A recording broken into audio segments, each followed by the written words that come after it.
حضرت موسیٰ علیہ السلام نے ایک دفعہ اللہ تعالیٰ سے پوچھا کہ جنت میں میرے ساتھ کون ہوگا؟ ارشاد ہوا فلاں قصاب ہوگا۔ اب کچھ حیران ہوئے اور اس قصاب کی تلاش میں چل پڑے۔ وہاں دیکھا تو ایک قصاب اپنی دکان میں گوشت بیچنے میں مصروف تھا۔ اپنا کاروبار ختم کر کے اس نے گوشت کا ایک ٹکڑا کپڑے میں لپیٹا اور گھر کی طرف روانہ ہو گیا۔ حضرت موسیٰ علیہ السلام نے اس کساری کے گھر کے بارے میں مزید کچھ جاننے کے لیے بطور مہمان گھر چلنے کی اجازت چاہی۔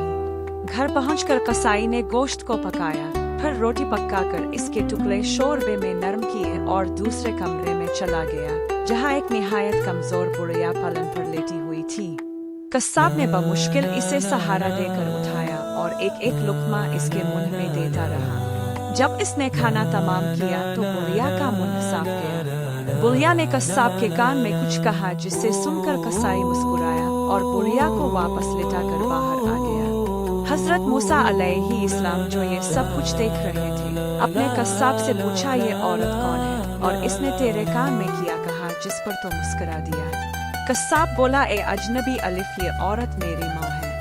گھر پر آنے کے بعد میں سب سے پہلے اس کے کام کرتا ہوں۔ یہ روز خوش ہو کر مجھے دعا دیتی ہے کہ اللہ تجھے جنت میں حضرت موسیٰ علیہ السلام کے ساتھ رکھے، جس پر میں مسکرا دیتا ہوں کہ بھلا میں کہاں اور رموز کلیم اللہ کہاں۔